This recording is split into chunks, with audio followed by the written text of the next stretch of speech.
안녕하세요. 새롭게 와서 주용훈입니다. 안녕하세요. 안수지입니다. 안녕하세요. 정몽균입니다. 오늘 초대 손님의 이야기는 상처투성이었던 인생이 하나님의 사랑을 만나서 회복되는 성장 드라마입니다. 이분은요, 어렸을 때 가정폭력으로 정말 죽고 싶었는데 주변에 정말 좋은 사람들을 많이 만나서 회복되고 지금은 잘 살고 계신다고 합니다. 사실 제 주변에도 그렇고 오늘 이곳에도 여기 게임하는 분들이 진짜 많습니다. 네, 오늘 열광합니다, 사실. 근데 이런 아픔이 있는지 몰랐는데요. 바로 모셔보겠습니다. 로블록스 프로젝트 매니저로 활동하셨던 김혜진 님이십니다. 어서 오세요. 안녕하세요.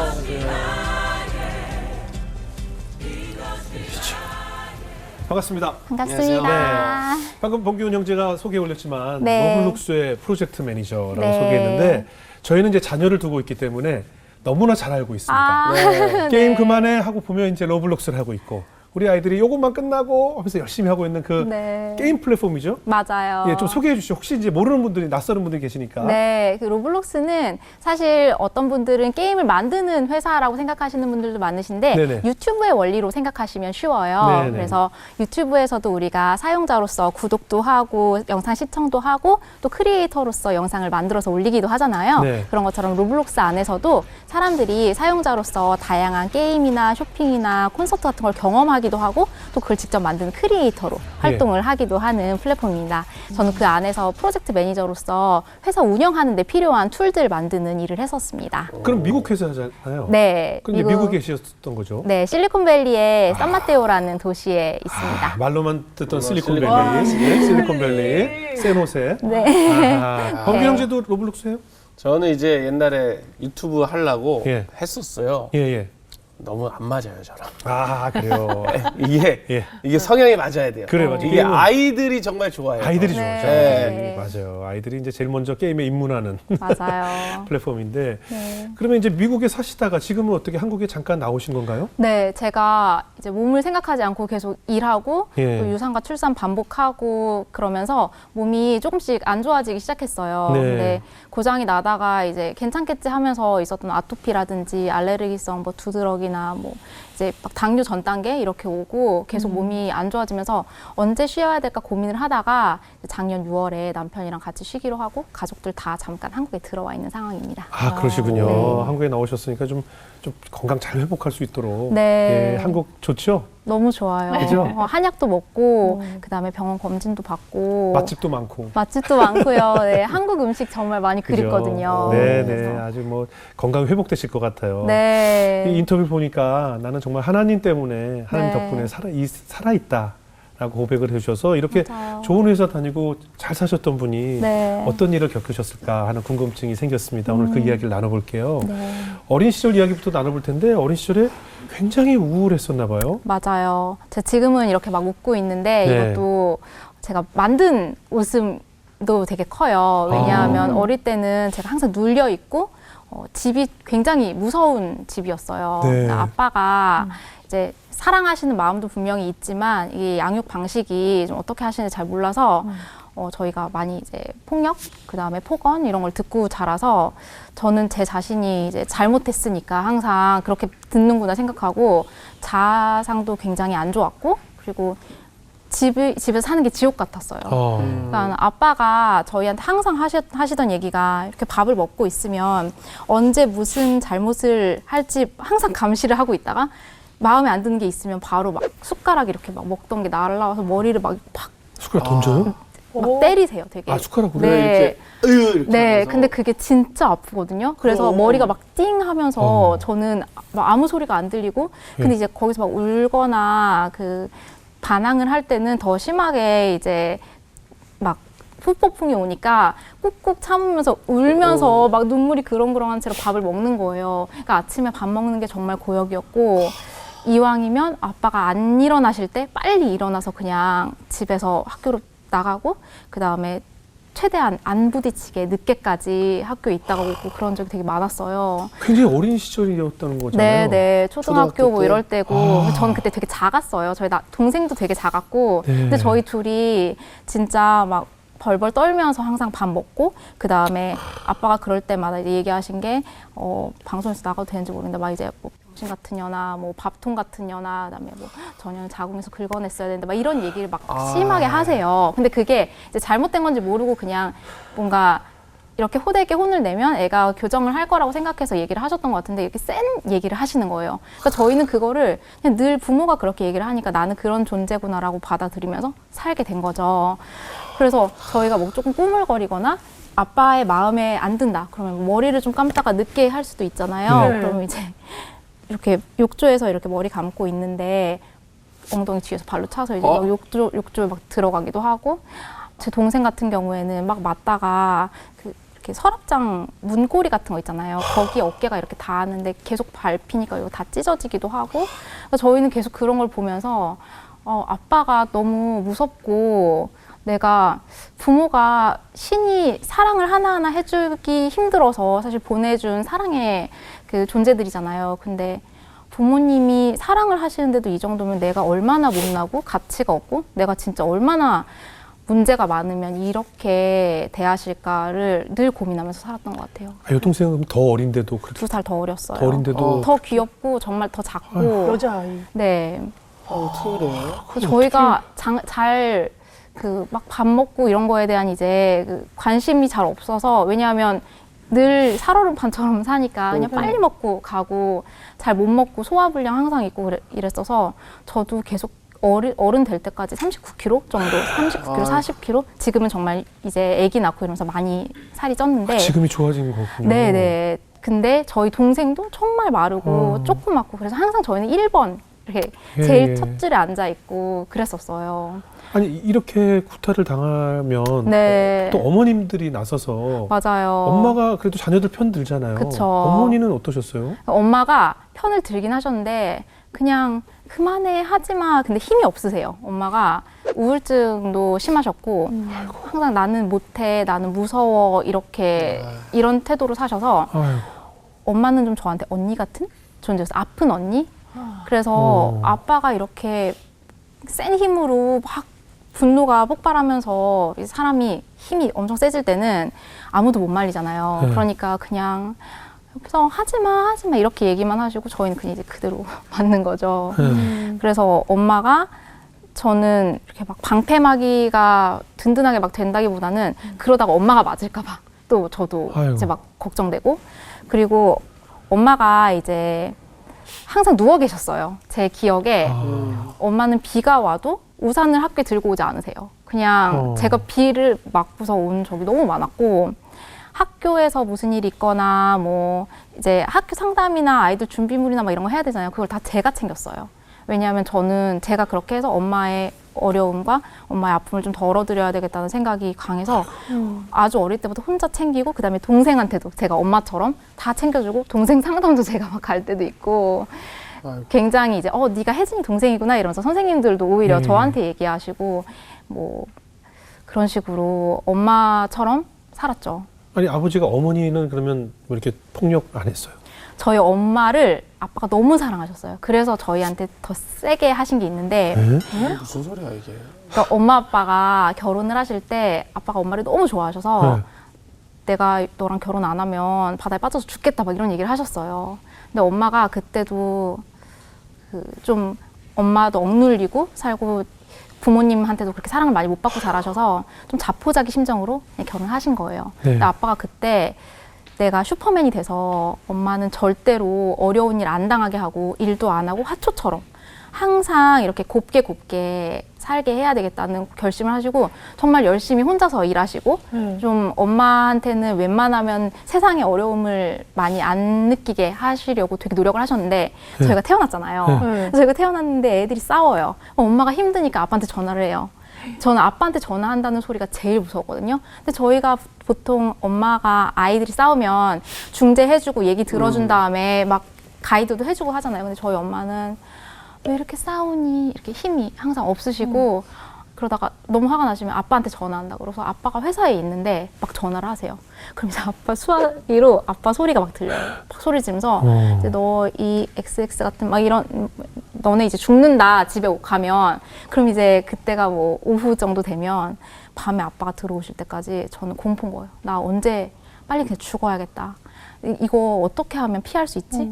가출할까? 막 이런 온갖 고민을 하는 거예요. 그래서 그 엄마가 항상 그렇게 아빠한테 이제 떠맡기면 아빠는 엄마를 힘들게 해. 그러니까 저희한테 더 심하게 퍼부으시는 거예요. 그래서 아마도 엄마한테 내가 이렇게 계속해서 너를 사랑한다는 아마 메시지를 주고 싶었던 것 같고 그래서 저희는 그냥 나는 그럼 왜 태어났지? 이런 생각 되게 많이 했었어요. 근데 그럼에도 불구하고 두 분이 진짜 많이 싸우셨어요. 그냥 경제 사정이 안 좋으니까 혼자 벌면 어렵잖아요. 그러면 엄마 아빠가 맨날 밤에 막 싸우시거나 아침에 싸우시면 엄마가 부엌에 아니면 방에 구석에 혼자서 이렇게 울고 계세요. 엄마 좀 무기력하시잖아요. 그러면은 보통 이렇게 울고 있고 아빠는 이제 막 소리를 계속 지르고 얘기하다가 아껴 쓰라고 그러고 막 이러다가 나가시고. 그러니까 저는 우리 집은 진짜 돈이 없고 어렵기 때문에 내가 어떻게라도 돈을 벌어서 여기 이바지를 해야겠다는 생각도 들면서 한편으로는 빨리 탈출하고 싶다. 어떻게 하면 할 수 있을까? 그 생각을 늘 고민하면서 살았던 것 같아요. 네. 와. 저는 제가 여러 번 강조했는데 네. 옛말이 다 맞는데 옛말 틀린 거 하나가 네. 너희들이 부모 돼 보면 부모 마음 안다 하는데 부모 되니까 부모 마음을 더 모르겠어요. 네. 이렇게 예쁜 이렇게 예쁜데 그러니까. 어떻게 그걸 모르겠더라고요. 네. 그게 이해가 안 되더라고요. 맞아요. 저도 나중에 커서 엄마 아빠를 더 이해하려고 많이 노력하면서 이제 좀 스펙트럼이 넓어지니까 네네.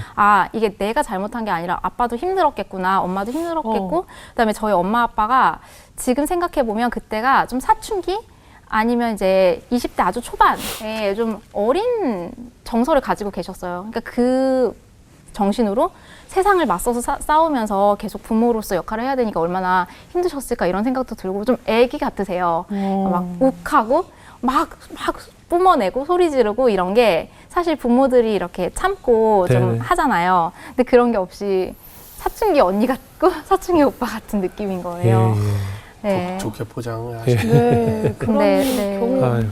보통 이제 아버지가 폭력을 할 때 보통 엄마를 뭐 한다고 맞아요. 이런 경우는 네. 그리고 애기 맞아요. 완전히 그 예쁜 애기 근데 저희 동생이 많이 당했어요. 그래서. 동생이 더 많이 당하는 네, 거예요. 왜냐하면 저는 조금 머리가 커서 빨리 나가거나 집에서 요령을 아니면 피우는데. 아니면 이제 더 거슬리지 않게 하려고 이제 조용히 있거나 막 눈치껏, 이랬는데 동생은 엄마 아빠를 너무 어리니까. 좋아하고 좀 눈치도 좀 없고 그러니까 계속 붙어 있으려고 하고 얘기도 막 좀 하고 하니까 더 많이 맞고 그래서 동생은 저는 빨리 도망쳐서 나오는 생각만 했는데 엄마 아빠를 성인이 돼서까지 일하면 돈 갖다 드리고 계속 같이 살면서 그 폭언을 계속 들었구나. 당한 거예요. 그래서 동생은 정말로 많이 아파요. 정신적으로 되게 많이 아팠고 지금은 정말 많이 나아졌지만 그걸 다 혼자서 더 많이 겪은 상황이죠. 이런 일을 그럼 겪으실 때 나쁜 생각 많이 하셨을 것 같은데 어떠셨어요? 아주 어릴 때는 네. 그 정확히 죽는 거에 대한 게 잘 모르니까 막 기도했어요. 하나님 저 오늘 데려가 주세요.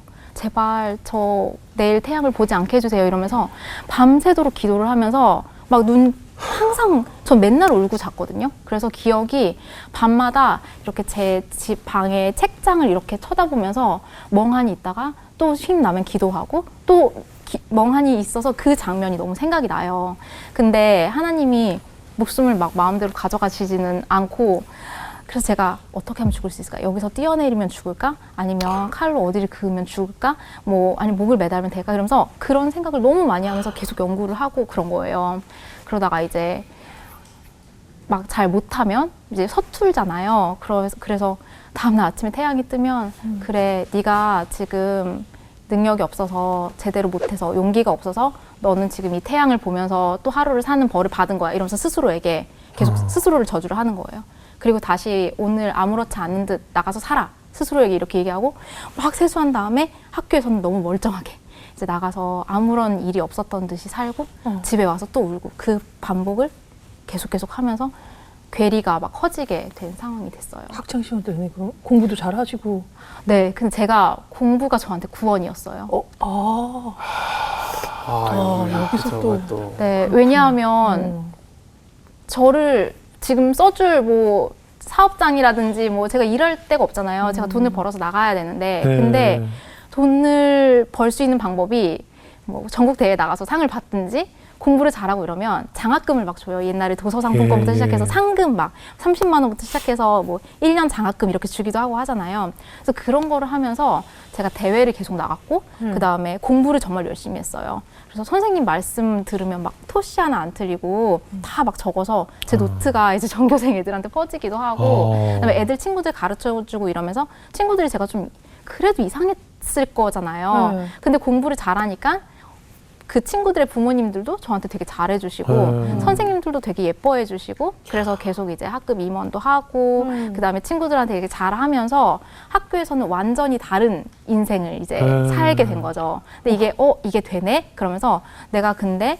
조금 더 어떻게 잘할 수 있을까 고민하다가 그때 아무리 제가 막 공부 열심히 하고 이렇더라도 그때 눌려 있으니까 표정이 정말 안 좋았거든요. 그렇죠, 그때 표정이. 사진을 찍으면 애가 이렇게 막 이렇게 돼 있어요. 그래서 제가 사진 찍는 걸 너무 싫어했고 그 증명사진 찍어서 출석부에 붙이잖아요. 예. 그럼 제 사진이 정말 너무 혐오스럽고 정말 싫은 거예요. 근데 황수관 박사님이 옛날에 신바람 건강법이라고 있었어요. TV에 나와서 그 성대모사 못해요? 성대모사? 황수관? 맞아요. 온 국민이 다 있잖아요. 황수관? 안녕하세요. 네. 황수관은 그래서 뭐. 음악을 틀어놓으셨는데 그분이 이 얘기를 하시는 거예요. 내가 얼굴이 되게 이렇게 험상궂게 생기고 막 네. 그때 소도둑놈 이런 얘기를 하셨는데 아마 그렇게 생겼는데 항상 거울을 보면서 웃는 연습을 했다고 예. 그래서 이렇게 좋은 인상을 가지게 됐다고 하신 거예요. 예. 제가 그걸 보고서 너무 어색하지만 거울을 이렇게 보면서 제가 제 자신을 보는 게 너무 싫어서 거울도 잘 안 봤거든요. 예. 이렇게 해서 웃었어요. 이렇게 입이라도 일단 해본 거예요. 그러면서 그걸 계속 연습하고 그 다음에 학교에 인기 많은 친구들 있잖아요. 네. 그러면 그 친구들 막 따라하고 그러니까 그 친구들이 뭐 친구들이 얘기하는데 막 잘 웃어주네 아니면 막 잘 맞장구 쳐주네 뭐 아니면 좀 약간 모자란 모습 보이기도 하면서 그렇잖아요. 그러니까 자기가 다 똑똑하고 막 잘난 척하는 게 아니라 좀 친구들한테 여지도 주고 이래서 자기 도와줄 수 있는 그래서 그런 거 제가 많이 배웠어요. 표정 연습을 했군요. 네, 연습 많이 했어요. 저는 인기 많은 아이들이 그런 패턴이 있는지도 지금 처음 들었어요. 와. 실제로 제가 아는 친구 중에 네. 옛날 리차드 기어 네. 그리고 알랑드롱 이렇게 미남 배우들이 네. 멜로 영화에서 네. 여자 주인공을 쳐다볼 때 다 이렇게 웃는 미소가 있어요. 아. 그것만 사진을 딱 모아놓고 매일 걔 공부는 어차피 포기하는데 매일 그것만 따라하는 거야. 딱 눈웃음 치면서 얼굴이 그렇게 생겨야 되는 거 아니에요? 근데? 잘생기진 않았는데 그게 되더라고요 표정이. 저는 돼요. 네. 네, 그게 되더라고요. 그래서 정말 느낌은 와, 느낌이 와. 수 있어. 그래서 굉장히 사랑스럽게 사람을 쳐다보는 게 엄청난 바람둥이 됐어요. 그 친구가. 아, 저 여자 엄청 잘 꼬셔. 쳐다만 보면 다 넘어와. 진짜로? 네. 진짜. 진짜 이 연습으로 되더라고요. 네, 왜냐면 연습하면 저는 돼요. 진짜 이 유재석 선배 닮았다라는 소문을 듣고 네. 제가 그런 걸 잘 몰랐을 때 네. 뭔가 개그맨 되기 전에 해야 되니까 네. 저도 유재석 선배 그때 당시 이제 그 쌩얼하는 표정 있지 안경 네네. 벗는 거 전 진짜 쌍꺼풀이 아예 없거든요. 근데 그걸 연습으로 만든 거예요. 어떻게 네, 이거를 이것도 나 진짜 안 됐었어. 근데 내가 연습으로 만든 거야. 진짜. 연습으로 표정이 돼요. 네. 돼요. 이거 계속 똑같이 하면 돼. 네. 돼요, 돼요. 표정이 돼요. 그러니까 만약에 여러분이 뭐 좋아하는 어떤 난 이 사람처럼 표정을 짓고 싶다면 자꾸 따라하면 돼요. 맞아요. 특히 웃는 모습 웃는 이런 거. 거 돼요, 되더라고요. 네. 친구들이 진짜 몰랐겠네요. 몰랐어요. 아. 그래서 제가 그 웃는 거를 계속 연습하니까 자연스럽게 친구들도 더 좋아하잖아요. 그리고 이게 정말 근육이 또 뇌를 막 만든다고 네. 제가 그렇게 웃으면서 있을 때는 제가 다른 사람이 된 것 같아요. 정말 내가 가치 있는 사람이 된 것 같고 나 정말 멋진 사람 된 것 같고 그래서 학교에서는 그 완전히 다른 자아를 가지고 살면서 그거를 이제 계속 더 발달시키고 살았고 집에서는 이제 계속 울고 어떻게든 피하고 싶고 이제 폭언을 들으면서 그러니까 저는 너무 바보 같고 이렇게 시궁창에 있는 아이인데 계속 공부를 잘하고 인정을 받을수록 이게 진짜 내 자리가 아니라는 생각이 드는 거예요. 그러니까 가끔은 제 손으로 무너뜨리기도 해요. 일부러 못하고 이러면서 망치고 이 자리로 가면 그래서 사람들이 그냥 내가 원래 가치 없는 사람이라고 생각하면 마음이 편해질 것 같은 거예요. 왜냐면 우리 부모가 나를 그렇게 대했듯이 다른 사람이 나를 그렇게 대해주면 원래 나의 모습을 아는 진짜 이제 사람들이 그 자체로 바라봐주는 것 같은 느낌이 들어서 그걸 계속 반복했어요. 잘하다가 일부러 떨어뜨리고 잘하다가 떨어뜨리고 이런 것들을 망치는 거죠 이제. 근데 그걸 믿기까지 오래 걸린 것 같아요. 내가 이거를 정말 열심히 쌓고 있고 하나님이 또 지혜를 주셔서 한 거라는 거에 대한 확신이 올 때까지 정말 오랜 시간 걸려서 30 넘어서까지도 계속 아유. 그랬었어요.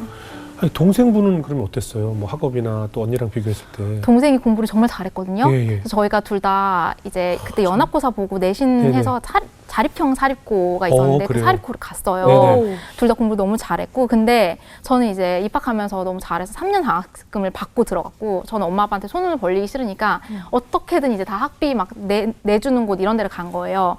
근데 저희 동생도 공부를 잘해서 입학을 했는데 항상 저랑 비교를 당하는 거예요. 아, 네가 혜진이 동생이구나. 그리고 저희 엄마 아빠한테도 제가 더 잘하니까 동생은 뭘 해도 좀 그 성에 안 차는 존재인 거예요. 그리고 동생이 착하거든요. 그러니까 엄마 아빠한테 좀 더 쉬운 아이였던 거예요. 저는 예. 좀 쌩하고. 그래서 저희 엄마 아빠가 저희 동생도 그렇고 저한테 너는 성격이 되게 개떡 같다 이렇게 얘기를 했어요. 제가 되게 차갑고 좀 막 피도 안 나올 것 같은 찔러도 네, 피도 눈물도. 네, 없는, 네, 그런 애처럼 저 집에서 이제 좀 마음을 닫고 사춘기 때는 막 그렇게 됐으니까 네.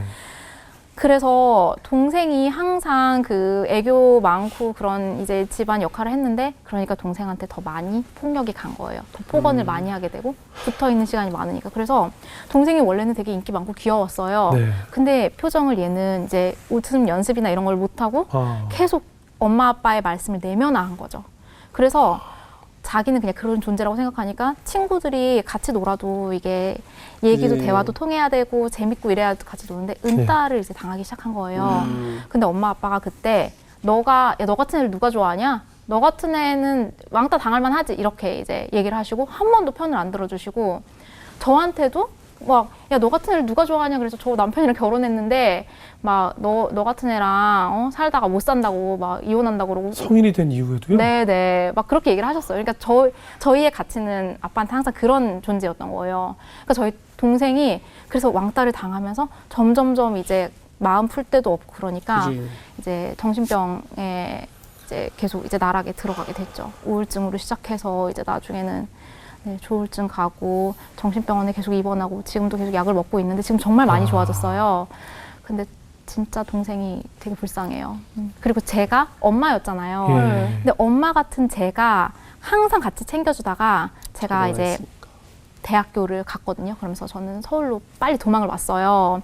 근데 동생이 거기 있으면서 제가 가니까 싫은 거예요. 그치. 경쟁자지만 나를 지켜주던 이 그렇죠. 언니가 보호막이 없으니까. 없죠. 그래서 수능 100일 이럴 때요. 네네. 네. 동생이 제가 수능 잘 보고 막 이렇게 갈까봐 좀 무서웠는지 제 책을 다 버렸어요. 그리고 엄마는 막 뭐 그런 것 때문에 그러냐고. 이제 뭐 그럴 수도 있지 막 이렇게 얘기를 하셔서 제가 완전히 폭발한 거예요. 그 전까지는 아빠도 무섭고 엄마도 막 제가 잘 보살펴야 되고 이러니까 싫은 소리를 안 하다가 그래서 제가 괴물처럼 포효를 하면서 진짜 내가 이 집에서 못 살겠다고 왜 도와주지는 못할 망정 계속 이렇게 나를 괴롭히냐 그러면서 막 학교까지 걸어가서 스탠드에서 엉엉 울었었어 밤에. 그러면서 밤 12시 넘어서 다 이제 자는 시간에 들어와서 또 막 울고 그러면서 다시 이제 공부를 했죠. 물론 이제 머리에 남아 있으니까 복기를 해서 수능을 칠 수는 있었지만 그런 하나하나의 정신적인 데미지가 저를 계속 내가 올라가려고 그러면 끌어내리고 올라가려면 끌어내리고 이렇게 하는 거예요. 반복을 해서. 그러니까 동생이랑은 제가 정말 그래서 엄마도 아니고 언니도 아니고 경쟁자도 아니고 정말 이상한 관계 속에서 살아서 동생도 되게 혼란스러웠을 거예요.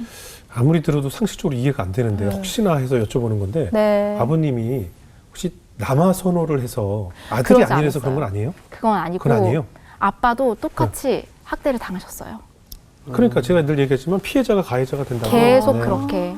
근데 그거를 잘못이라고 인식을 할 겨를도 없이 열심히 또 사셨으니까 네. 내가 엄마한테 받았던 그걸 그대로 하시는 거죠. 그게 양육이고 부모로서의 역할이라고 생각을 하신 것 같아요. 맞아요. 네. 아, 혹시 저 맘 터널 때가 그때 당시 좀 있어야 되는데 네. 어때 모태 신앙이셨어요? 네. 오. 정말 아이러니하게도 저희 엄마가 결혼하고 저를 임신하셨을 때였던 것 같아요. 그때 이제 주변 사람들이 전도를 해서 교회를 나가시기 시작해서 저는 자연스럽게 교회 안에서 살았는데 하나님밖에 붙잡을 분이 없는데 네. 너무 싫은 거예요. 하나님 아버지잖아요. 아, 저한테는 아버지가 아버지가 투영되면서 불꽃 같은 눈동자로 너희를 언제나 지켜보시다가 때리시는 분.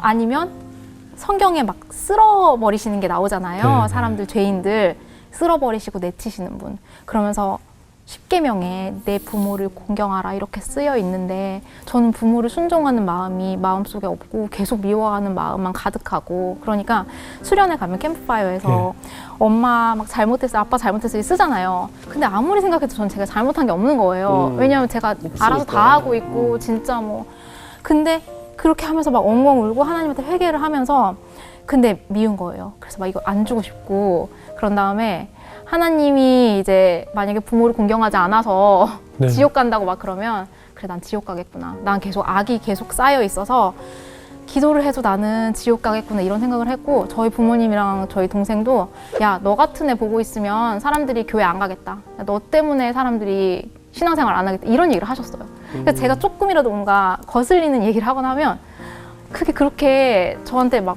비수처럼 신앙으로 공격을 하시는 거예요. 그러니까 하나님을 차라리 모르면 교회를 안 다니면 내가 이런 얘기라도 안 그렇지. 듣지.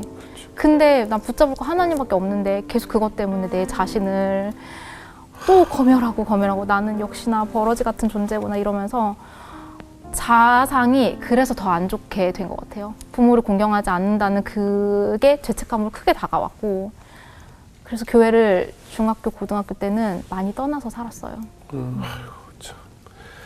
아유, 너무나 그 학창시절이 얼마나 지옥 같았을까. 보통은 이제 학교가 마치고 학교할 때가 제일 기쁜데 학교할 때가 제일 두려운 시간이었을 것 같다는 맞아요. 생각이 참 너무나 안타깝습니다. 네. 이렇게 부모에게 못 받은 사랑을 하나님께서 다른 사람들을 통해서 사랑을 또 채워주셨다고 해서 그 사랑을 전해주신 분들의 이야기를 한번 나눠볼게요. 먼저 오늘 함께 나오신 남편. 네. 전부터 연예인인 줄 알아서 계속 사진을 찍으셔서 뭐 지금도 계속 사진을 찍고 계셔서 네. 예, 팬클럽 회장인 줄 알았어요. 아, 네. 방송은 견아가 되셨어요.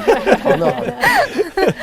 어때요? 그 남편 어떻게 만난 분이에요? 저희 남편은 대학교 때 선배인데요. 네. 같은 과, 같은 수업에서 네. 만났어요. 그래서 제가 2학년 때 만났고 남편은 복학생이어서 나이 차이도 5살 차이 나고 예. 그리고 저희가 졸업할 때까지는 사귀질 않았어서 꾸준히 아주 친한 선후배로 예. 같이 수업하며 공부도 가르쳐주고 맛있는 밥도 사주고 그 다음에 이렇게 연애 상담 같은 것도 해주고 가이드도 해주고 이런 되게 고마운 선배였어요.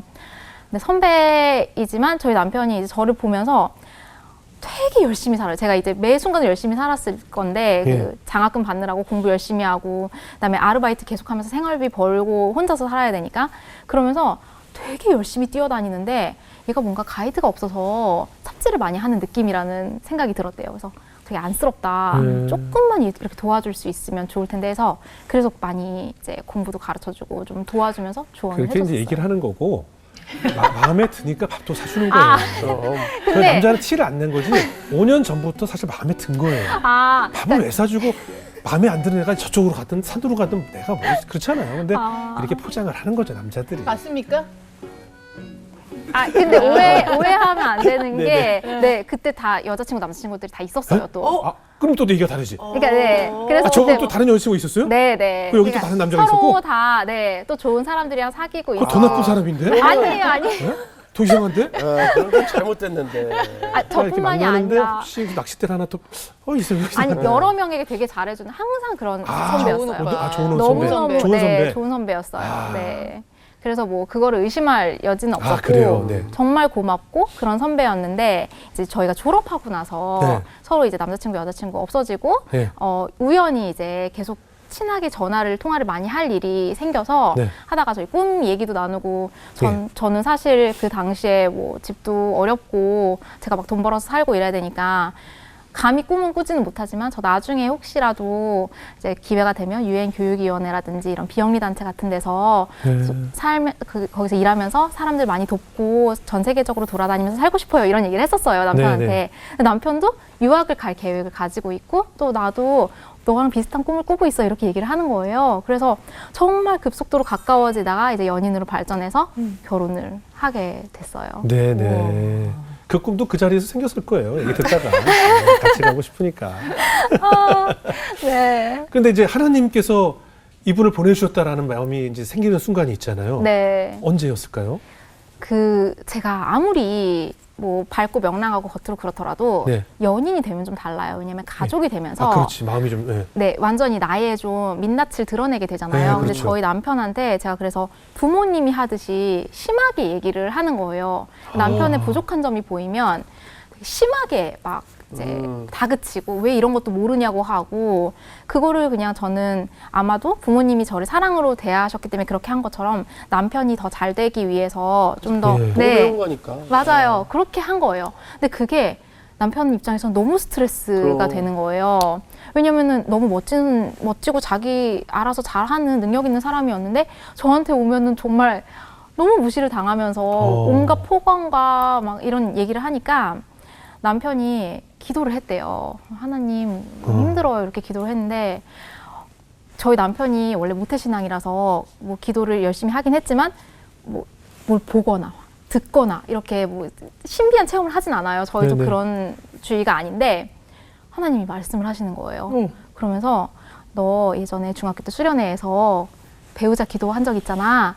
그 배우자 내가 준비했어. 그게 혜진이야. 이렇게 얘기를 하신 거예요.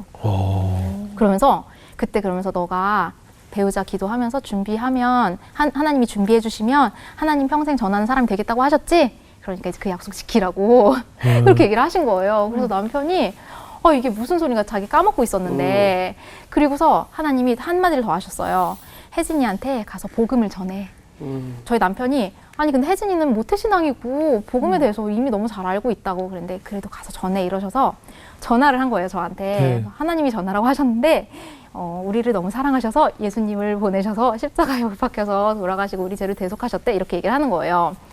근데 저는 오빠 무슨 소리야 우리 알고 있는 얘기인데 네네. 왜 이걸 하고 있어 그랬더니 하나님이 전화를 하는데 나도 잘 모르겠어 이러면서 이제 전화를 되게 애매한 식으로 이제 끄는 거예요. 그래서 다시 다시 기도를 한 거예요 남편이. 하나님 혜진이 알고 있다는데요? 그랬더니 복음이 뭐니? 또 물어보시는 거예요. 그래서 예수님이 우리 죄를 위하여 죽기까지 사랑해서 십자가에 못 박히셨다고 대답을 했더니 그래 그러니까 너도 혜진이를 그렇게 사랑해서 혜진이를 위해서 죽어 이렇게 얘기를 하신 거예요.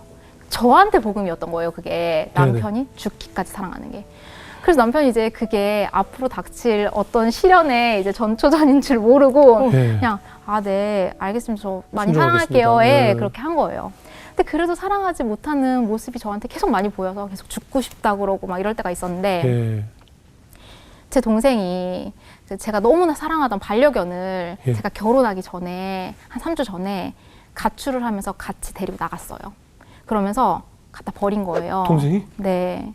나중에 들었는데 이제 쓰레기장 옆에다가 묶어놓고 며칠을 이제 굶기고 있으면서 오고 가는 사람들한테 얘는 사람을 무는 개라고 그러면서 그래서 사람들이 막 그런 개는 패야지 막 맞아야지 이러면서 그렇게 막 주변 아저씨들이 얘기하셨고 그 개가 진짜 집에서만 살았기 때문에 그 밖에서 험하고 막 이런 세상을 경험한 적이 없었는데 제 아들 같은 존재였거든요. 네. 왜냐하면 저는 항상 울고 잤다 그랬잖아요. 근데 그때 항상 제 옆에 강아지가 있었어요. 네. 제가 어떤 모습을 하더라도 저를 있는 그대로 사랑해주는 강아지였는데 그렇게 갖다 버린 거예요. 저에게 아주 연약한 부분이 뭔지 동생이 알았던 거죠. 왜 그런 거예요? 제가 결혼할까 봐, 결혼해서 도망갈까 봐. 완전히 그때 교과서 버리듯이. 네.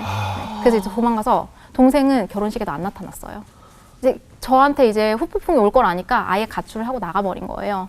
그리고 강아지는 어떻게 되는지 몰라서 저희가 막 이제 포스터 붙이고 다니고 수소문하고 막 이러면서 다녔는데 결국 못 찾았어요. 아마 안락사가 됐을 것 같은데 제가 그 죄책감이 너무 커서 너무 죽고 싶은 마음이 이제 커진 거예요. 그래서 저랑 남편이랑 같이 이제 차에서 이제 운전을 하면서 데이트를 하고 가고 있는데 오빠 나 너무 죽고 싶어.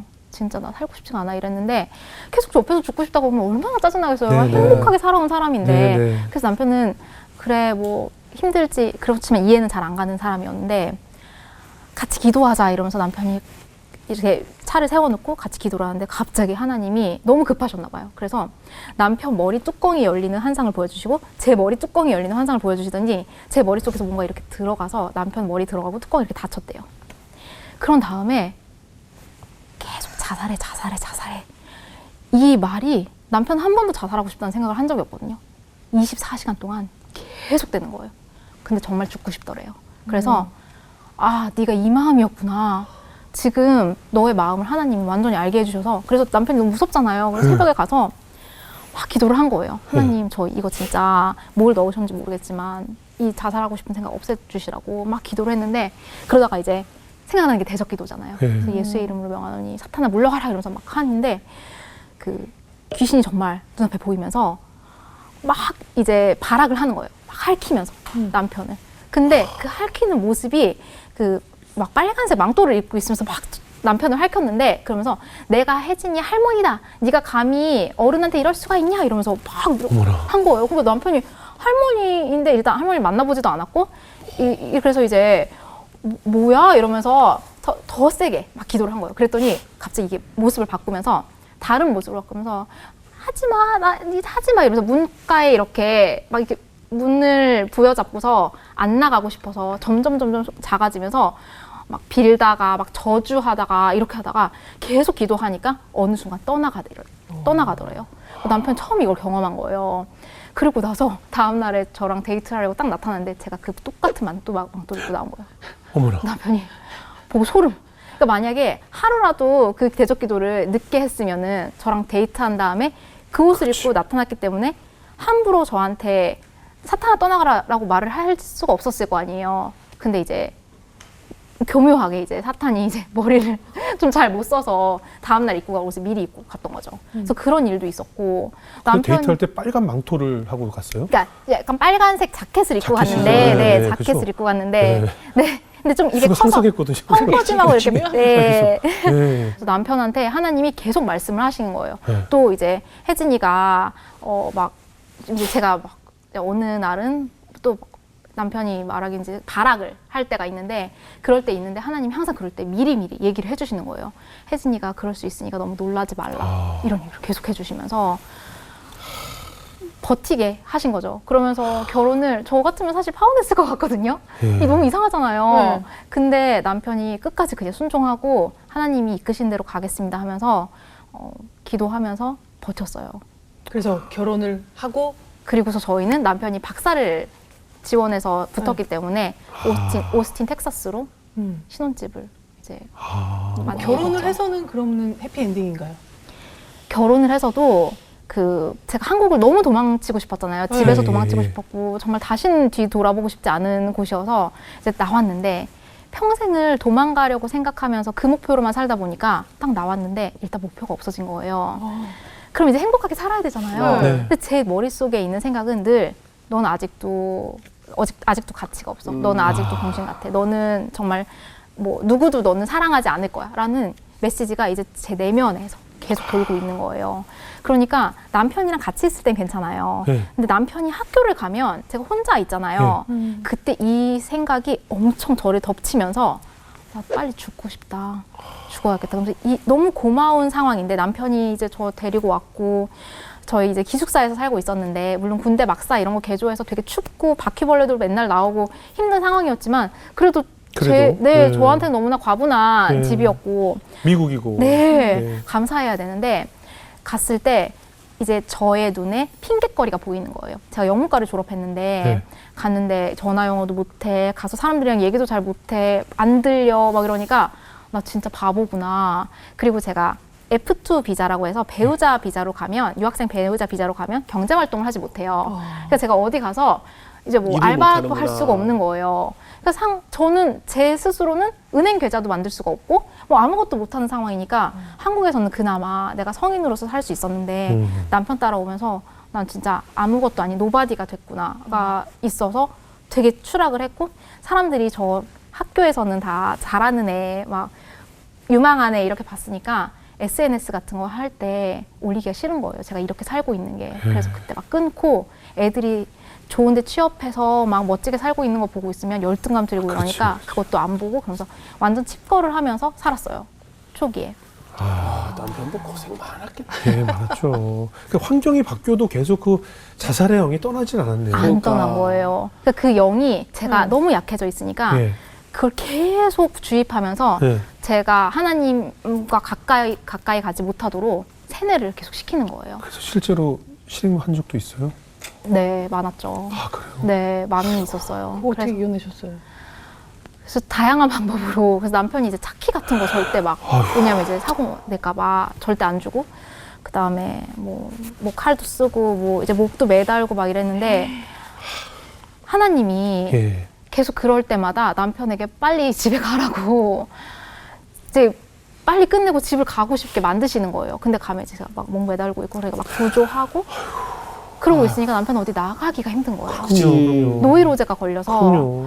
그래서 나가서도 손에도 일도 손에 안 잡히고 저 항상 보고 있으면 제가 이제 엉엉 울고 있으면 같이 위로해주고 막 이러는데 그때 다행히 이제 저 한국에서도 캠퍼스 사역할 때 이제 선교사님이 캠퍼스 사역하시는 선교사님 계셨는데 그때도 저희가 그렇게 어려울 때 항상 기도하면서 도움 주셨던 분도 계시고 그다음에 미국에 있을 때는 데이브와 셜리라고 또 저희 영적인 엄마 아빠가 계세요. 네. 그분들이 이제 남편이 전화하면 막 달려오시는 거예요. 그럼 저는 어디 나갈 데도 없으니까 진짜 며칠을 안 씻고 아주 꼬질꼬질하게 머리 막 기름 다 오른 채로 냄새나는 막 동양애가 막 40kg 막 이렇게 되는 애니까 쬐끄맣잖아요. 막 근데 그 볼품없는 애가 앉아갖고 막 울고 있으면 백인 할머니 할아버지셨는데 아무 말도 안 하시고 그냥 저를 안아주시고 우셨어요. 그래서 저희 남편이랑 같이 넷이 막 울고 항상 막 같이 성경 공부한다고 일주일에 한 번씩 저희 그 누추한 집에 와주시고 교회에 데려가서 저희 막 자기 딸이라고 사람들 소개해주면서 막 도움받게 하시고 그래서 정신과 치료도 교회 도움 받아서 막 상담 받게 해주시고 이래서 진짜 많은 도움을 주셨어요. 그 기숙사 방에서 계속 그렇게 끊임없이 네. 시도했던 거군요. 네. 와, 근데 사실 얼마 전에 유행했던 드라마처럼 그 주인공처럼 남편이 정말 지극정성으로 네. 그렇게 사랑을 해줬는데 그래도 계속 그 자기 파괴적인 거에서 벗어나지 못한 이유가 뭐였을까요? 그게 제가 자아상이 이미 너무 망가져 있었잖아요. 그러니까 누가 너 되게 잘한다, 멋지다 이렇게 얘기해도 그게 거짓말로 들렸어요. 그냥 입 바른 소리인 것 같고 나 기분 좋게 하는 소리인 것 같고 근데 실제로 제가 아무것도 없었잖아요. 그때. 그러니까 저는 진짜 무가치한 인간인 것 같은 생각이 드는 거예요. 그리고 그게 지금 생각해보면 사탄이 계속 주는 생각이었는데 제가 왜냐면 그렇게 생각을 할 수가 없거든요. 그 감사하고 아름다운 곳에서 그러니까. 좋은 친구들이 많았어요. 그리고 그 교회에 가도 저희만 동양인이었는데 다 진짜 이제 미국인 애들이 영어도 잘 못하는 애들 저희 막 집에 초대해주고 막 머리도 잘라주고 돈 없으니까 그래서 진짜 밥 해주고 이러면서 살았는데 어떻게 이렇게 제가 계속 끊임없이 자살 시도를 할 수 있었는지 그건 진짜 사탄이 했다고밖에 얘기를 할 수가 없는 것 같아요. 근데 저희 남편이 너무 고마운 게 진짜 싫잖아요. 이혼하고 싶잖아요. 근데 저를 보는데 하나님이 지혜를 주셨어요. 얘는 6살짜리 아이다. 그러니까 정서가 6살 정도 되는 아이라서 너가 예뻐해주고 키워주는 게 되게 중요하다. 사랑을 많이 줘라. 이래서 저한테 사실 와이프랑 남편의 관계는 되게 동등한 관계잖아요. 근데 우리 혜진님 항상 너무 예뻐. 맨날 예쁘다고 얘기해주고 맨날 너무 자랑스럽고 멋지고 정말 아름다운 애라고 내 와이프라서 너무 감사해 이러면서 그렇게 고마움을 많이 표현하고 예뻐해줬어요. 그래서 그 2년 반을 제가 텍사스에서 살았는데 그때 6살 정도일 때부터 유년 시절에서 사춘기 겪으면서 막 남편한테 반항하고 그리고 이제 대학생 정도까지 사랑을 많이 먹고 큰 거예요. 그러면서 제가 어느 정도 어른의 역할을 할 수 있는 사람이 된 채로 이제 실리콘밸리에 넘어가게 된 거예요. 사실 남편도 당시에 참 끊임없이 이렇게 시도하고 네. 집에 들어오는 게 얼마나 두려웠을까. 맞아요. 한두 번도 아니고요. 네. 직접 이제 입장 바꿔면서 나라면 어땠을까 생각을 하면서 들었는데 네. 남편도 굉장히 힘들었을 것 같아요. 남편도 많이 왔다 갔다 하죠. 남편도 네. 많이 울었겠어요. 진짜 남편이 저 원래 많이 울었고 예. 편지도 정말 많이 썼어요. 남편은 편지. 제가 그렇게 발악하고 쓰러져 자면 네. 밤새도록 이제 하나님이 어쩌지. 주시는 마음으로 아유. 편지를 쓰는 거예요. 예. 그래서 그 편지가 정말 막 수백 통이 되는데 그거를 보고 있으면 진짜 남편도 얼마나 힘들었을까 싶고 그다음에 밖에 나가서 그냥 쓰레기장에서 쓰레기 버린다고 나간 다음에 하늘을 이렇게 올려다 보는 거예요. 하나님 저 너무 힘들어요. 그러면 그렇겠죠. 하나님이 또 말씀을 하시는 거예요. 호연아 저기 떠 있는 별들 좀 봐. 별 너무 아름답고 반짝이지? 근데 저기 가장 빛나는 별보다 혜진이의 미래가 더 빛나고 아름다울 거야. 이렇게 얘기를 하신 거예요. 예. 그러면서 3일 뒤에 혜진이가 또 발악을 할 일이 있을 텐데 그때 너무 당황하지 말고 내가 다 아무런 사고 없이 준비해 놓을 테니까 너는 침착하게 혜진이 옆에서 잘 위로해주고 사랑해주라고 이렇게 계속 얘기를 하시는 거예요. 그러니까 하나님이 정말 급하실 때는 이렇게 그냥 말씀으로 아니면 환상으로 얘기를 하셔서 그걸 보고 견뎌냈군요. 버텼더라고요. 그럼 이제 그 사실 좀 치료가 필요하잖아요. 근데 치료받으러 뭐 센터 같은 데 좀 갔어요? 네, 제가 이제 심하게 그 자살 시도한 다음에는 저희 그 영적인 엄마 아빠가 네. 안 되겠다. 그래서 이제 경찰을 불렀어요. 네. 그래서 제가 미국 경찰차를 타고 이제 뒤에 이렇게 상자 네. 있고 계속 자살 시도하는 사람이니까 그래서 차를 타고 가고 저희 남편은 따라서 가서 뒤에서 울면서 그렇겠죠. 경찰차가 보통은 뒤로 오잖아요. 그쵸. 나 그 과속 잡으려고 오고 막 그러는데 뒤를 따라가는 경험했다고 그때도 딱 또 그렇게 농담을 하면서 웃더라고요. 근데 물 아유, 드시고 가세요. 네, 아유. 그 마음이 얼마나 그래서 정신병원에 너도 이제 드시고. 입원을 남편 생각하면서 한 잔 먹어야겠다. 한 잔이 그게 뭐야? 무슨 한 잔이에요. 뭐한 잔이 잔이 없는 데가 잔이 한 모금이죠. 갑자기 전이를. 그래서 정신병원에 이제 입원을 하게 됐어요. 예. 근데 거기 입원을 하러 가면서 남편도 많이 울고 이제 저 보내놓고 남편은 집에서 혼자서 엉엉 울면서 그럼, 막 그지. 기도하고 저희 이제 데이브랑 셜리 그 영적인 엄마 아빠랑 같이 계속 기도하고 한국에 계셨던 그 선교사님이랑도 기도하면서 계속 남편이 이제 하나님 붙잡고 있었던 거예요. 멘탈이 나갈 수 있으니까. 근데 저는 그 안에 들어가서 너무 좋았던 게 이제 다 저같이 이제 자살 시도하고서 마음이 힘든 사람들이거든요. 예, 예. 근데 다 미친 사람들인 것 같잖아요. 그래서 예. 이상한 소리도 하고 그래요. 예. 근데 저만 동양인이었고 저만 영어 잘 못하는데 예. 너무 따뜻한 사람들인 거예요. 오. 제가 이제 3인 1실을 썼고 저희는 소지품을 다 가지고 들어가면 안 돼요. 예. 그래서 이제 옷만 가지고 들어가서 휴대폰도 없이 살고 있는데 거기 정신병원 안에서 사람들이 그렇게 따뜻하게 대해주고 우리 같이 막 웃음 요가부터 시작해서 스트레스 볼 만지면서 이제 자기 얘기 나누고 이러는데 3일을 거기서 꼬박 있었는데 제가 거기서 영어가 완전히 어나더 레벨로 튀어버린 거예요. 여러분들하고 얘기하면서 완전히 영어 캠프를 갔다 온 거죠. 와. 그래서 뭐 영어가 막 뚫려서 들리기 시작하고. 귀도 들리고. 네. 아, 네. 그 다음에 제가 막 피아노를 거기 피아노가 있었어요. 예. 쳤는데 사람들이 막 제 피아노 소리를 들으면서 우는 거예요. 그러면서 위로를 해주는데 오. 세상 어떤 사람들이 위로해주는 것보다 진짜 마음으로 이 칭찬해주는 느낌이 저에게 와닿았어요. 그래서 그들이 옆에서 너 진짜 힘들었겠다. 막 저희 강아지 얘기도 하고 저 어린 시절 얘기도 하고 그러면 서로 위로해주고 막 그러는 거예요. 그래서 너무 따뜻한 사람들이었는데 근데 이 사람들이 좀 정신 나간 게 이상하잖아요. 왜 그런가 고민을 했는데 저희가 점심이나 저녁을 먹고 잠깐 통화를 할 수 있는 시간이 있어요. 가족들이랑. 네. 근데 이렇게 공중전화 박스 앞에 이렇게 쫙 서 있는데 저도 이렇게 기다리고 있었어요. 근데 어떤 좀 10대 되게 예쁜 여자아이가 항상 후디를 쓰고 있는데 여기를 이제 목을 그어서 다 상처가 되게 진하게 나 여러 번 그어서 그런 친구였는데 엄마한테 전화를 했어요. 그래서 Hi mom 그랬는데 거기서 우리 딸 괜찮 이게 아니라 욕이 정말 막 소리를 지르면서 내가 너 때문에 망신스러워서 못 살겠고 막 너는 진짜 우리 집에 수치고 이런 얘기를 막 하는 거예요. 근데 애가 그걸 그냥 너무 당연하다는 듯이 그냥 계속 듣고 있어요. 저 같으면 수학이 끊고 그냥 그렇죠. 나갈 것 같은데 듣고 있는데 우리 줄 서 있는 모두가 그걸 들은 거예요. 예. 그리고 또 다른 사람이 이렇게 전화하는데 전화하는데 그 위로가 이런 게 아니라 여러 번 왔던 사람들인가 봐요. 그러니까 이제 너 또 들어갔다고 말하면서 내가 진짜 너 때문에 이제 인연을 끊고 싶다 이런 얘기를 막 하는 거예요. 그런 걸 전화를 끊고 나면 이 사람들이 급격하게 우리 다 같이 막 즐겁게 얘기하고 놀다가 어두워지고 혼자 이제 막 정신 이제 차리려고 복도를 막 서성이면서 걷고 막 이렇게 이제 그 불안 증세를 막 보이는 거예요.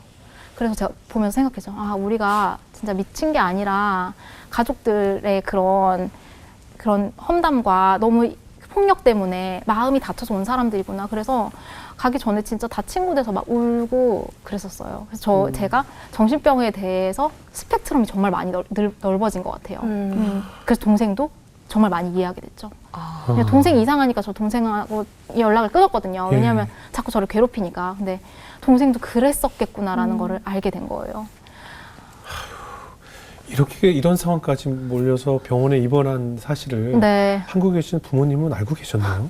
저희 부모님은 예. 동생이 너무 이제 심각한 정신병에 시달려서 안 가본 병원이 없고 안 가본 기도원이 없어요. 이제 엄마 아빠가 막 애 데리고 다니면서 얘 귀신 들렸다 그러면서 막 이제 기도원에서 때리고 데리고 다녔어요? 데리고 네, 다니긴? 이제 때리고 막 이제 정신 차리라고 그러고 회개하라고 그러고 이런 게 많았고 병원에서도 막 입원도 하고 계속 약 먹고 이러면서 애가 이제 계속 살찌잖아요. 정신과 약 먹으면. 그러면서 무기력해지고 잠 많이 자고 이렇게 되면서 아빠는 또 그 꼴이 또 보기 싫으니까 계속 애를 다그치고 막 이렇게 된 거예요. 그래서 애가 공부를 너무 잘했고 진짜 힘든 편입시험도 막 합격해서 가고 좋은 대학도 나왔고 그리고 서울시 공무원도 했어요. 네.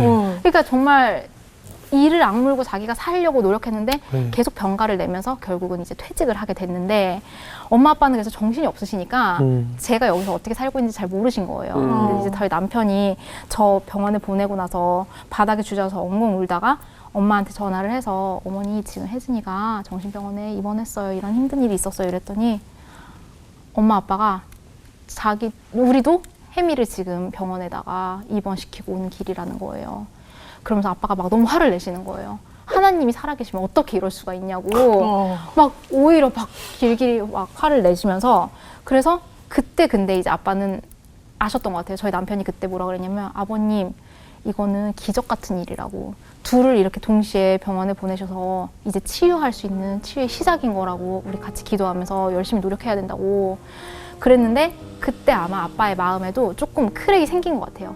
아, 막 하나님 잘 안 믿고 막 이러다가 내가 열심히 살았지만 좀 잘못했나 이런 생각도 조금 있으셨던 것 같고 그다음에 계속 상담 받고 그러시면서 이제 아빠에 대해서도 사람들이 얘기를 많이 하면서 조금씩 이제 자기가 잘못됐다는 거를 알게 된 계기가 된 거죠. 그래서 아버님도 회개하게 되셨어요? 아빠도 이제 요즘에는 이제 그 다음부터는 네.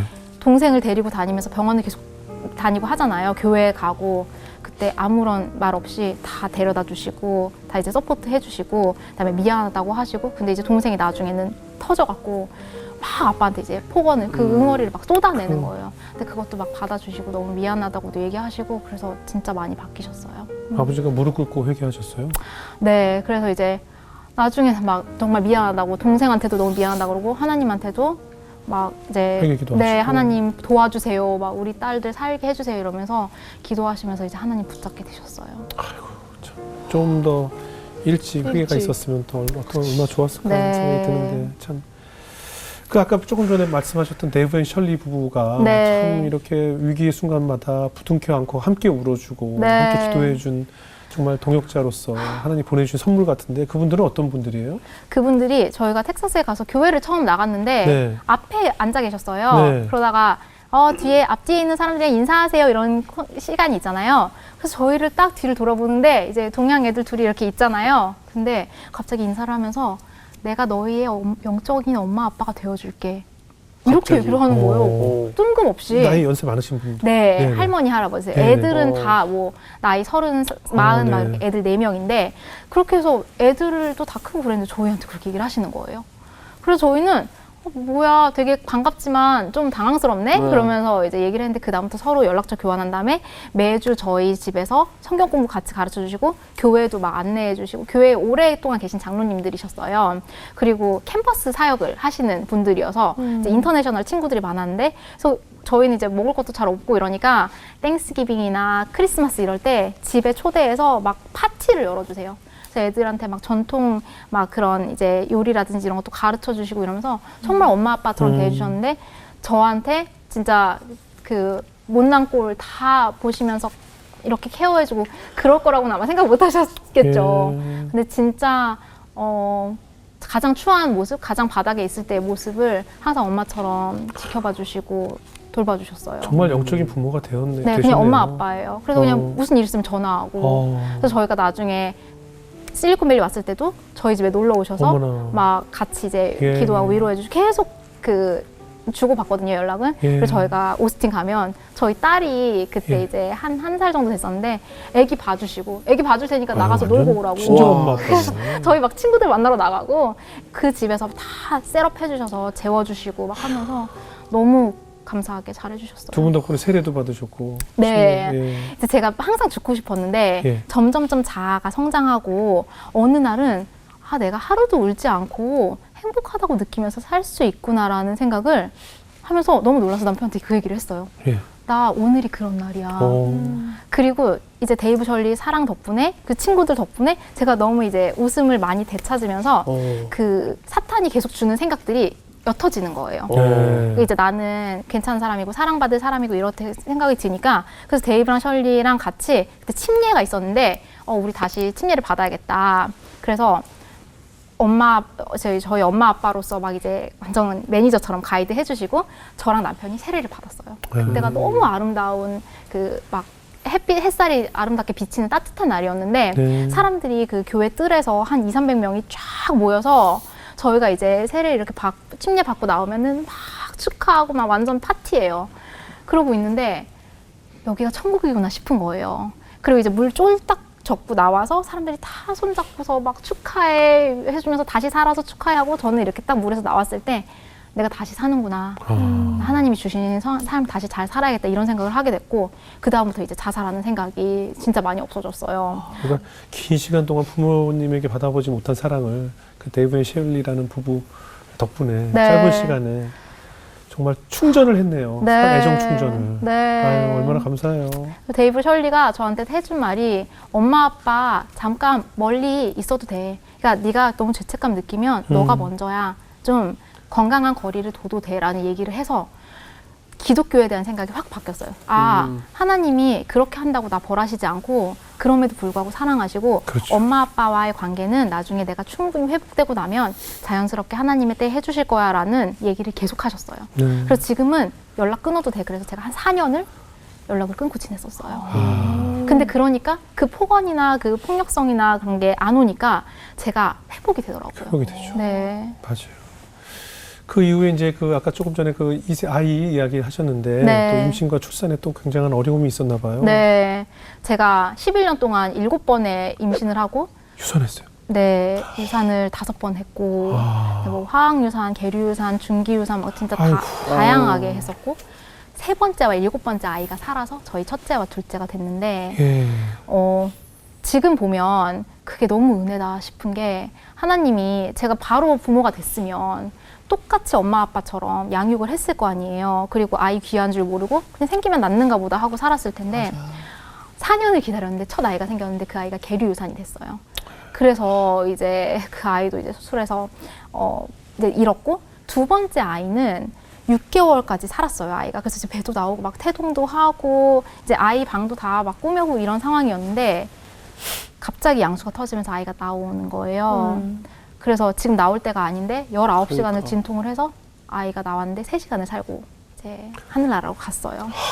그래서 저희가 아이를 받은 다음에 보니까 다 있어요. 22주였는데 정말 몸만 크면 되는 거예요. 폐나 이런 것들은 이제 계속 수술해야 되지만 다 있죠. 열 손가락이 다 있어요. 맞아요. 그래서 얼굴도 다 닮은 거예요. 근데 거울을 보는데 남편이 자기 닮은 것도 다 보이고 저도 다 보이고 그래서 애가 귀가 뚫려 있다니까 사랑해주고 축복해주고 우리가 얼마나 귀하게 너를 생각하는지 그 다음에 너 하늘나라에서 우리가 만날 거야. 엄마 아빠가 부끄럽지 않아 엄마 아빠로 살면서 계속 너 기다릴게 이렇게 하고 할머니 할아버지 전화 한국에서 이제 바꿔드리면서 계속 찬양 부르고 축복해주면서 3시간을 애를 있다가 보냈어요. 근데 그때 제가 부모로서 확 깨진 게 이거는 내 맘대로 되는 게 아니고 하나님이 주시는 선물이구나.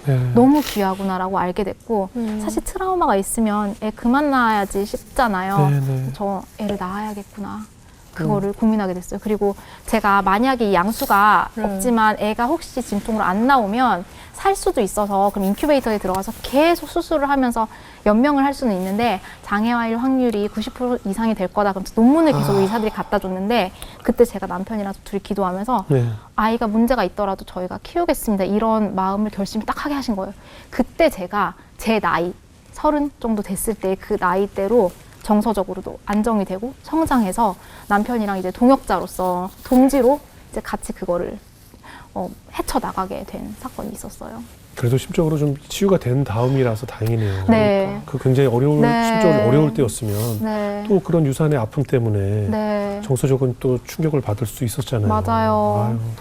근데 그게 막 너무 심하게 막 힘든 일인데 저한테는 어릴 때가 너무 힘들었어서 그냥 커서의 어려움은 그게 그냥 그렇게 힘들지 않더라고요. 그리고 뭐 베이에리아에 있는, 그러니까 저희 살던 지역에 있는 그 봉사단체가 있었는데 저처럼 이제 중기의 아이를 잃으면 저희가 화장도 해요. 그래서 사망신고도 다 하고 아이 막 이제 화장하고 하는데 그런 아이 사람들을 위해서 보내주는 이 그 단체가 있어요. 그래서 거기를 갔는데 저희가 이제 저희는 22주의 아이를 잃었고요. 막 이래서 막 울면서 얘기를 했더니 한 10커플이 되는데 다 저희 안아주고 웰컴해주면서 다 소개를 하는데 우리는 40주의 아이를 3번을 잃었고 뭐 이런 얘기를 하는데 갑자기 제가 쏙 눈물이 쏙 들어가는 거예요. 아, 내가 겪은 건 아무것도 아니구나. 근데 그들이 다 자원봉사자들인데 그리고 나서 우리 건강한 아이들 3명 낳았어. 쌍둥이 낳아서 건강하게 살고 있어. 그러니까 너도 할 수 있을 거야 라고 위로를 막 해주는데 그 순간 와, 하나님이 또 이걸 보내주신 거예요. 제가 그때 막 이제 아이를 낳았으니까 막 젖이 돌고 이래서 막 전몸살 났는데 먹을 아이는 없고 이러니까 진짜 우울에 빠져서 한 달을 정말 밥도 못 먹은 채로 이제 있었거든요. 아이 화장한 다음에는. 근데 그때 이렇게 사람들을 보내셔서 계속 위로해 주시고 주변 친구들이 저 정말 더러운 몸으로 있는데 그냥 와서 그냥 안아주고 그렇게 사람들을 보내셔서 위로해 주시고 버텼어요. 그러고 이제 드디어 첫 아이도 낳았고 아이가 나왔어요. 지금 부모가 된 다음에 네. 좀 성장한다는 얘기가 있잖아요. 맞아요. 어떠셨어요? 제가 아이를 너무 잘 키우고 싶잖아요. 진짜 귀하게 낳은 아이인데 근데 저도 모르게 이게 꼭지가 돌 때가 있어요. 맞아요. 보고 배운 게 그거라서. 네. 근데 그때 아이를 잘 타이르고 잘 가이드를 해줘야 되는데 그게 아니라 영혼을 파괴하는 얘기를 막 하는 거예요. 제가 그 욕을 하지 않더라도 아이에게 계속 죄책감을 심어주면서 너가 잘못한 거고 너 때문에 내가 너무 힘들고 그러면서 이제 온갖 짐을 아이에게 막 지우는 얘기를 하는 거예요. 그럴 때 이제 남편이 그걸 보고 있으면은 제 나름대로는 소리 안 지르고 손 안 올라갔고 욕 안 했는데 너무 나이스하게 한 거라고 생각했는데 남편이 제지를 해요. 지금 네가 하는 거 건강한 거 아니라고 그러면서 이제 또 얘기를 하고 하는데 그래서 나는 진짜 그렇게 고생했는데 또 아이한테 그러는 걸까? 이거 대물림 하기 싫은데 그래서 그 심리학 책들을 막 읽기 시작했어요.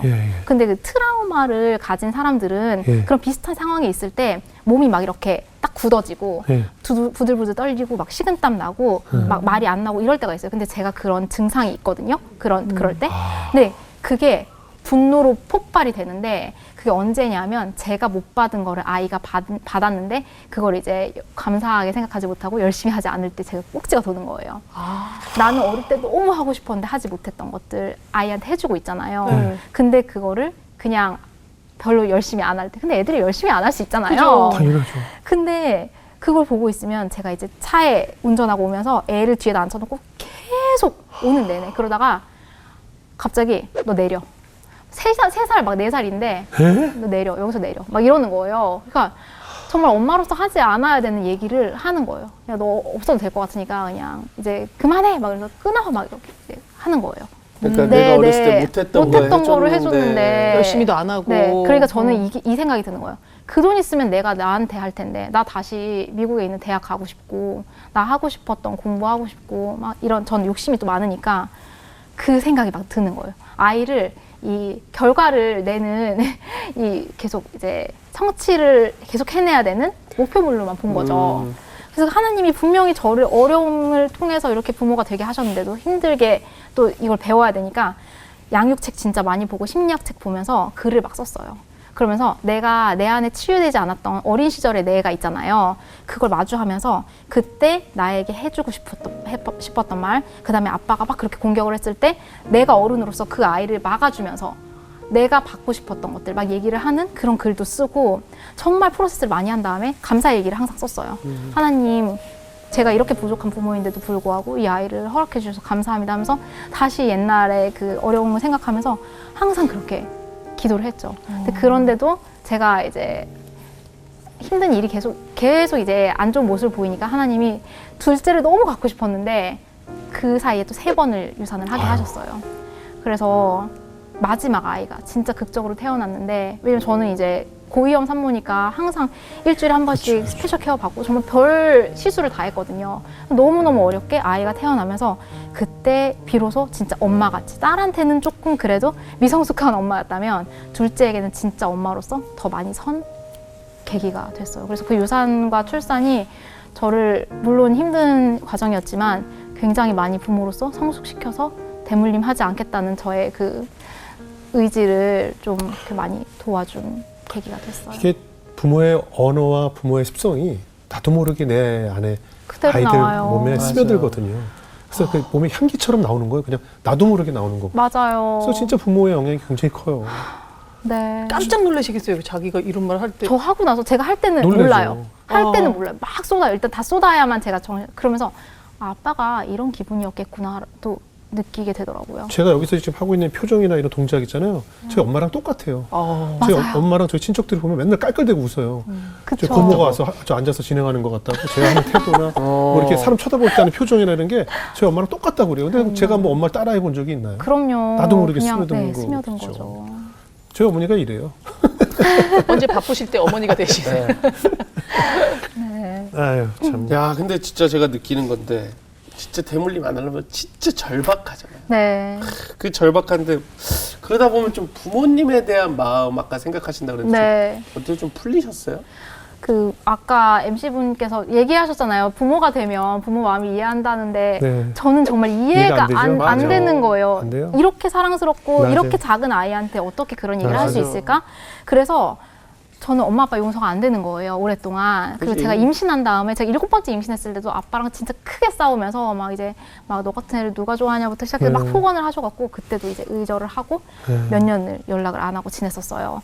근데 어느 날 저희 교회에 이제 김병삼 목사님이 오셨는데 네. 부흥회를 하시면서 이 얘기를 하시는 거예요. 북한 선교를 하는데 굉장히 어렵대요. 왜냐하면 사람들한테 계속 헌신적으로 막 사랑을 퍼주고 이래도 그 사람들도 사람을 막 이렇게 신뢰하는 그런 경험이 많이 없잖아요. 그러니까 막 또 사기치고 나가고 막 마음을 오히려 막 복수로 돌려주기도 하고 도망가기도 하고 이러면서 계속 지치게 만드는 거예요. 그래서 아, 저 하나님 이 사역 못하겠습니다. 이렇게 얘기를 하셨는데 어느 날 하나님이 북한에 대한 마음을 하나님이 이렇게 북한을 보시면서 엉엉 울고 있는 그런 환상을 보여주셨대요.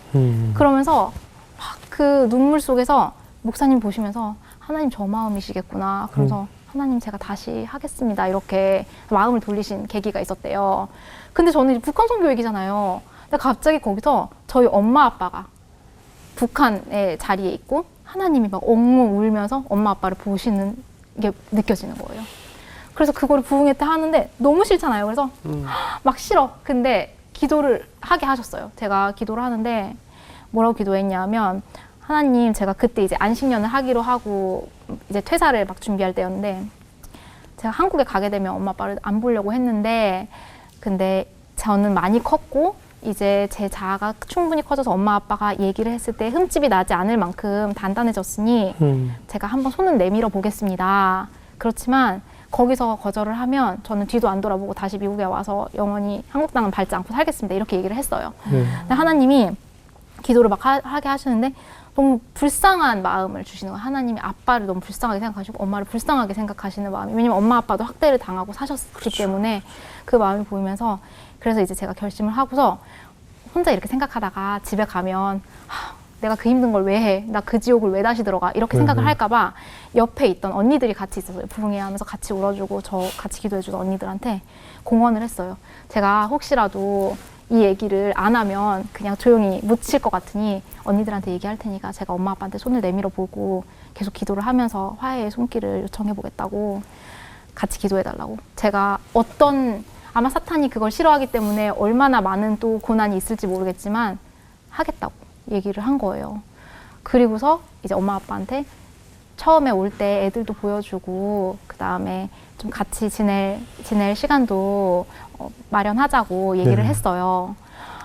그리고서 제가 한국에 돌아왔죠. 한국에 돌아올 때 미국에 갔을 때 아무것도 없는 F2 신분으로 가서 진짜 갔잖아요. 근데 한국에 올 때도 제가 퇴사하고 왔기 때문에 어디 소속이 없는 상태에서 그냥 진짜 자연인 김혜진으로 온 거예요. 근데 왜 북한을 보면서 어떻게 또 그 부모님을 또 떠올리게 됐어요? 모르겠어요. 그것도 아마 하나님이 주신 생각이 아니었을까요? 네, 그렇죠. 그게 왜 거기로 연결됐는지 저도 네. 전혀 모르겠어요. 전 그냥 유명한 목사님이 오셨나 보다 하고서 부흥회 들으러 갔다가 그렇게 막 눈물 쏟으면서 기도할 줄은 몰랐던 거죠. 이제 한국 가서 이제 부모님을 그럼 좀 뭐랄까 내 마음이 바뀐 상태에서 네. 부모님을 다시 만났단 막 말이죠. 이렇게 막 막 엄마 이러진 않았어요. 그건 안 되지. 그건 안 왜냐하면 되지. 네, 쌩하게 되고 그냥 이제 일상적인 얘기만 뭐, 네. 뭐 왔어? 뭐 이런 얘기는 하는데 날이 춥네 뭐 이런 거 네, 맞아요. 어색하다는 얘기도 어색한 있잖아요. 얘기. 괜히 날씨 얘기는 사람들이 다 해요. 괜히 추운 거 다 아는데도 날이 추워. 네. 역시 한국 김치가 맛있어. 뭐 이런 거 네. 계속 빙빙 돌리는 얘기 하는 거죠. 근데 이제 저희 딸이 할머니를 되게 좋아해요. 저희 엄마가 가끔씩 이제 미국에 오시고 이러면서 좀 친하거든요. 영상통화도 하고 딸한테는 되게 잘해주셨어서. 네.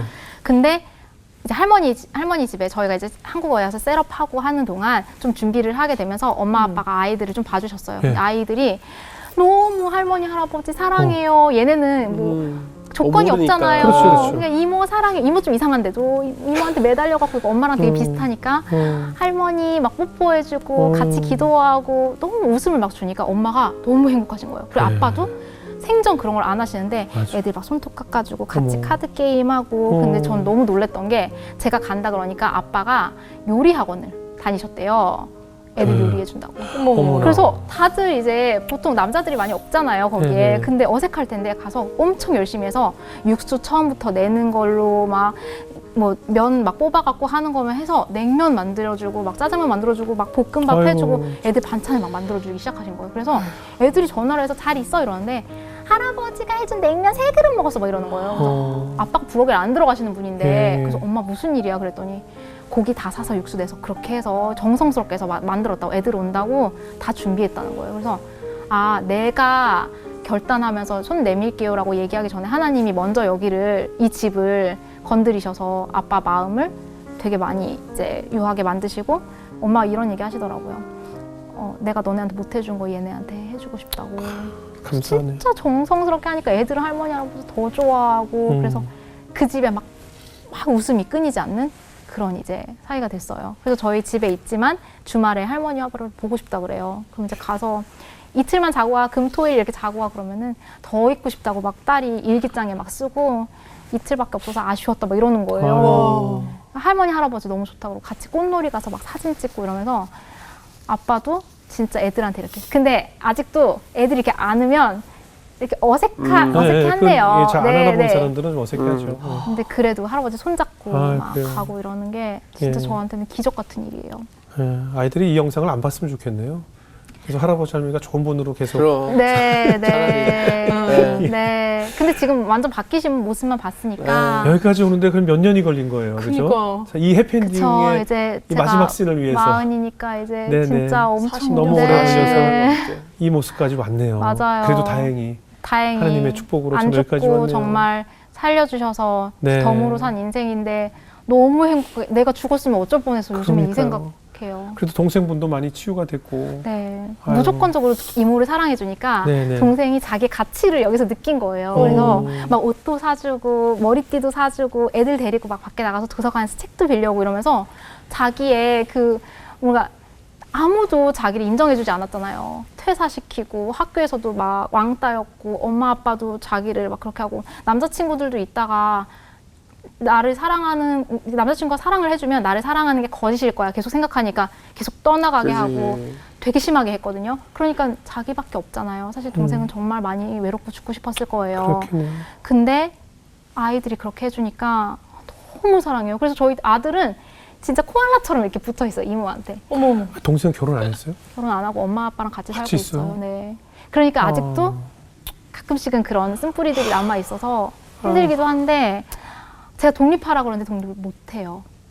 이게 무서운 거예요. 그리고 힘들고. 근데 요즘에 이제 한참 지난 다음에 요즘에 아이들 덕분에도 많이 나아지고 교회도 또 좋은 교회 찾아서 양육도 많이 받고 하면서 다시 간호조무사 하겠다고 학원을 다니면서 이제 공부를 그래요. 시작하면서 매일매일 나가더라고요. 공부 잘하니까. 네. 남편분 같은 분을 만났으면 얼마나 좋을까. 맞아요. 너무 좋은 남편 만났으면 네. 좋았을 텐데 저는 사실 동생에 대해 죄책감이 있는 게 내가 도망갔기 때문에 그렇죠. 동생이 혼자서 그거를 다 맞고 살았겠구나라고 생각하니까 너무 미안하면서 또 저를 너무 괴롭혔으니까 너무 밉고 그러니까 참 그 양가 감정으로 그렇죠. 살면서 저도 제가 괴로웠고 예. 근데 지금은 너무 잘 돕고 싶고 계속 네. 더 아름다운 가정 만들고 싶어요. 그래요. 동생 또 좋은 배우자 만나길 또 기도해야겠네요. 네.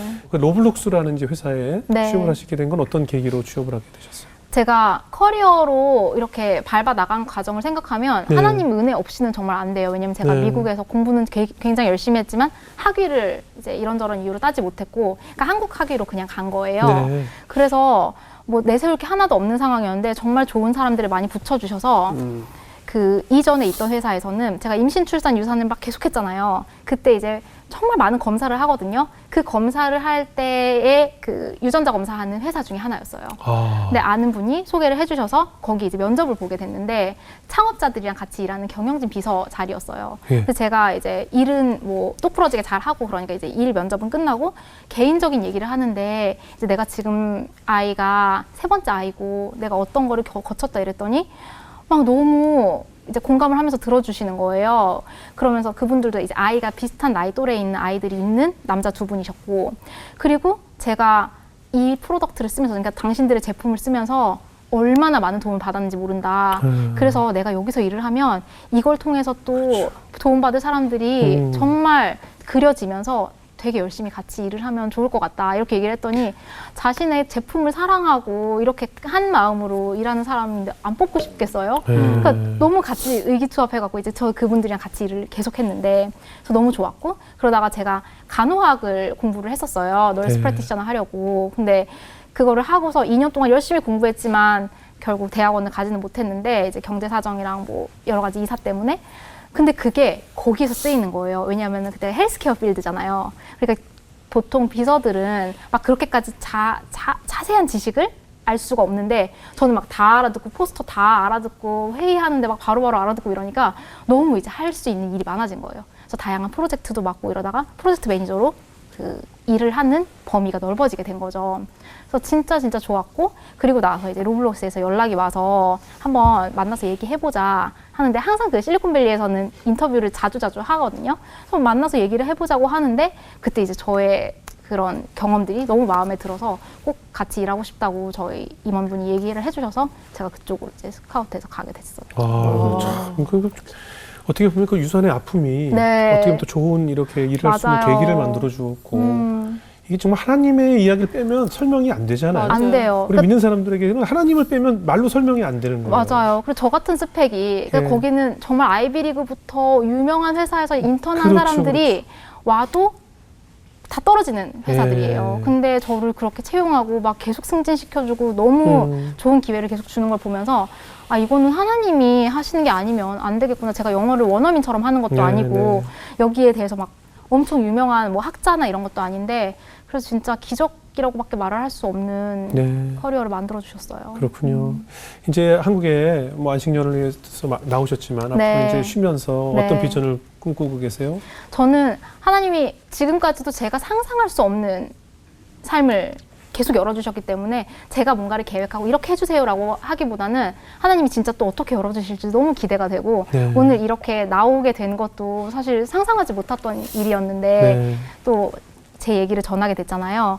그래서 저는 사람들이 계속 사랑을 부어주시면서 하나님의 그 메시지를 전해주신 것처럼 저도 일터에서든 가정에서든 또 뭐 어디에서 사회에서 사람들을 만나든 계속 하나님 사랑 전하면서 사는 사람이 되고 싶어요. 예. 그래서 제가 멘토링도 계속 꾸준히 하고 있고 강연하고 있는데, 제가 그 우울증이랑 유산 많이 했던 거에 대해서는 또 나눴거든요. 제가 글에 네. 써놓은 것도 있어서 그런 비슷한 경험을 하신 분들이 많이 오세요. 그럼 제가 도와줄 수 있으니까 너무 감사한 거예요. 진짜 아니까. 그렇죠. 그냥 괜찮아 뭐 괜찮아질 거야가 아니라 아주 자세하게 막 아이 메모리 박스는 만들어야 될까요? 아이 화장은 어떻게, 진짜 너무 자세한 거를 제가 다 그렇죠. 알고 있으니까 조언도 줄 수 있고 도움 줄 수 있고 그러면서 하나님이 이렇게 쓰시는구나. 저의 모든 고난을 통해서 또 계속해서 어떻게 이끌어 가실지 기대하는 마음으로 살아가려고 합니다. 그래요.